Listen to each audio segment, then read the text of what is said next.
All right, here is as quick as I can make it because it's windy and cold out today, walk around video of the 92 Dodge W250 4x4. It's got the 12 valve Cummins in it, automatic. So I'll do a quick walk around so you can see it.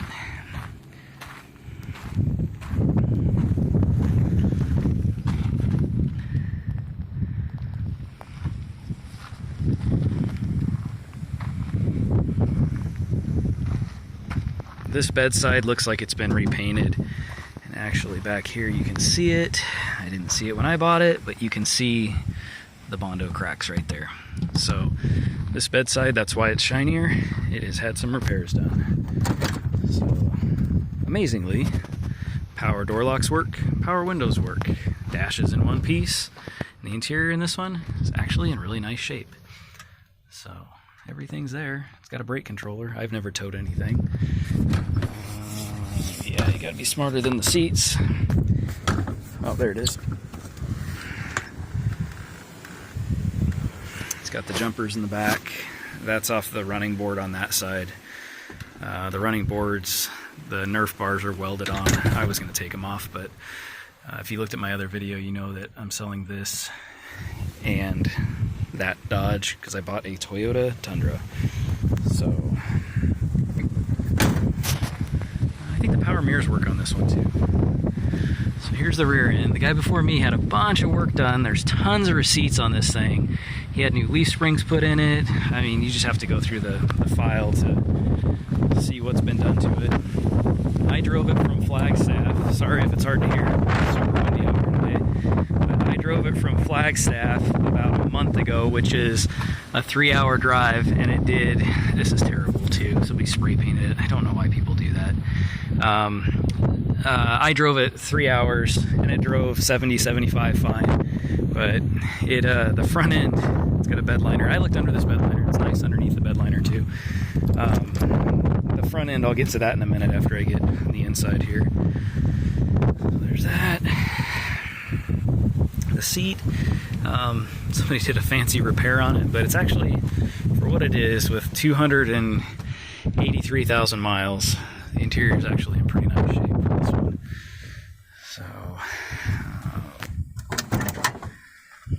So we'll get to the front end.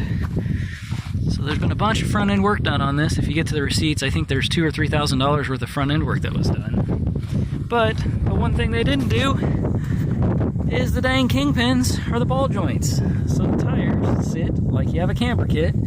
So that was something I was going to address initially, first off, because right now it is terrible with those kingpins and ball joints. So, oh geez.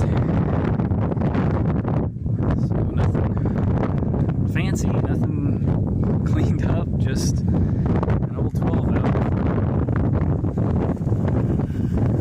So when I got it home, you can actually see that hasn't been screwed with either.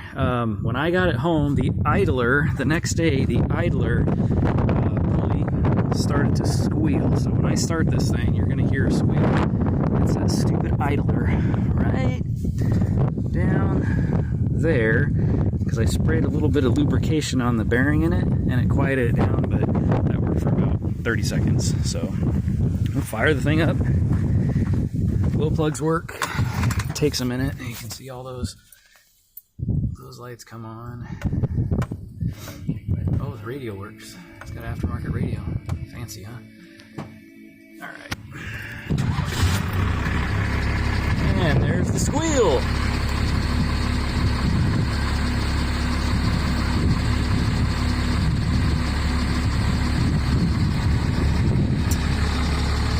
All right, AC works in the thing, heat works in the thing, fan works in the thing.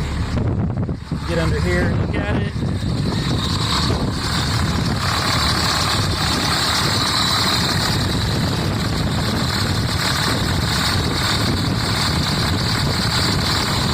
Here's the cap off.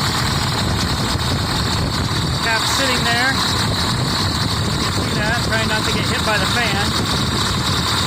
Does not have blow-by. Does have an obnoxious squeal.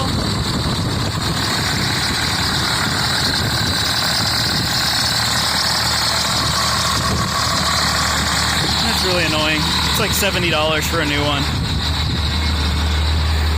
All the exhaust looks like it's stock.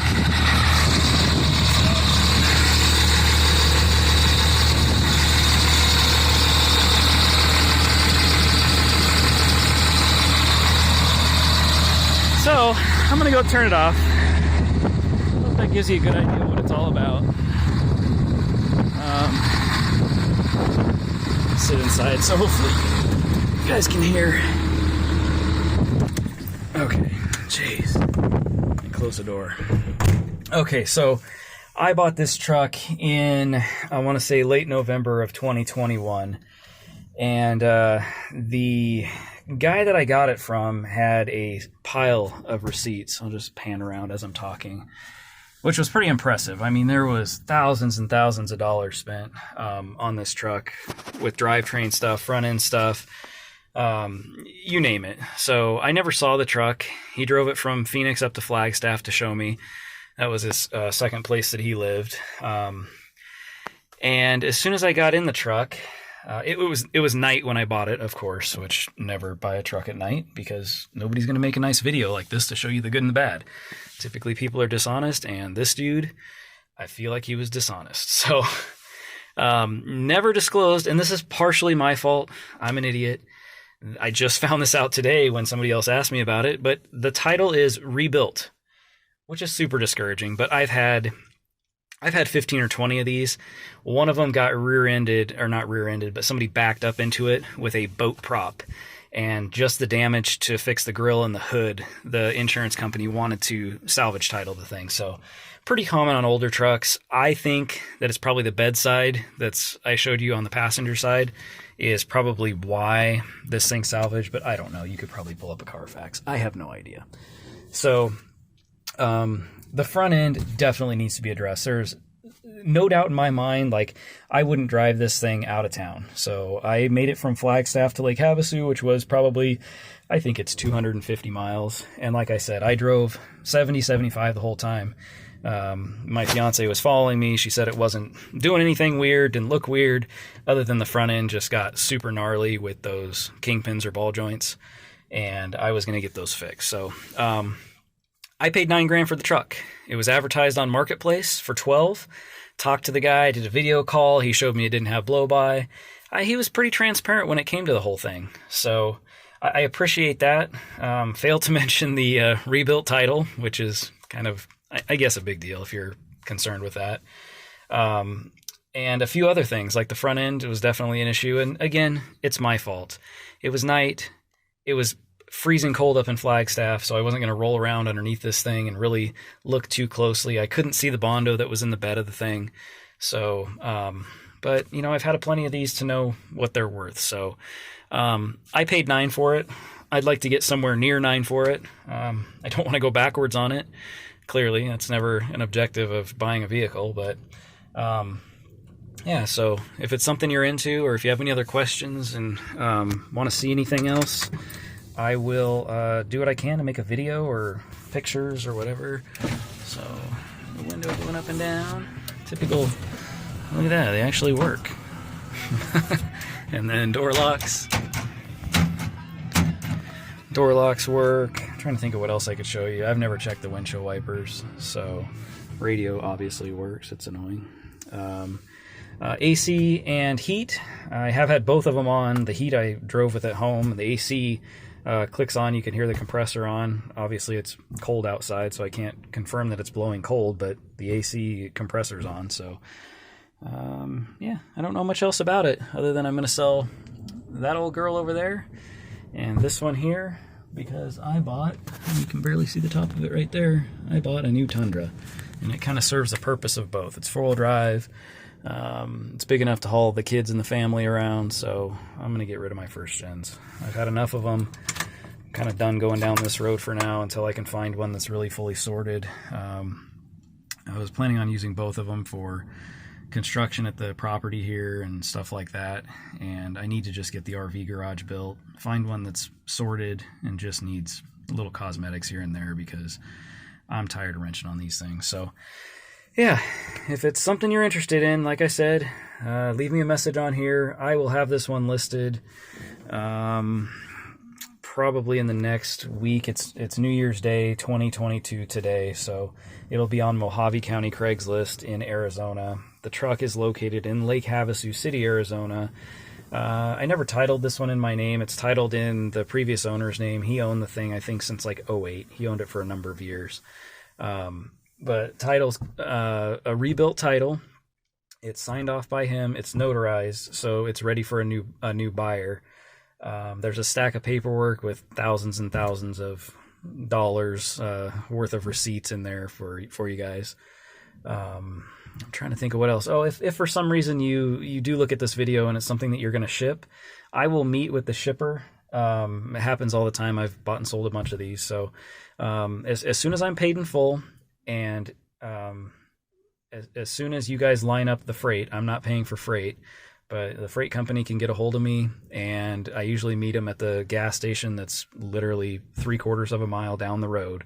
And there's a car dealer, there's a Toyota dealership right there, and they meet in the median right there, and they can load it. But this truck doesn't go anywhere until I'm paid in full, and then I'll overnight the title to you, or I can put it somewhere in the truck so when it gets to you, it's there. So, but please inquire if you have any other questions. One more thing, I will get under it. It does leak oil, and it's like I said, I drove it 250 miles, so I don't know that much about it, but parked in the dirt here, you can see drips of oil, so it's not uncommon for these. But I will get under the front and show you. Wish there was a way that you guys could see maybe you can see it there. You can see the angle of the front tires, both sides. So, I guess you can see it. So, and then the spring hangers. Somebody redid the spring hangers on this thing. That's going to be one of the receipts. But it's a good start if you're looking for a truck to start rebuilding. But she needs love. I hope I showed everything. Questions? Leave it in the comments. Thanks for looking.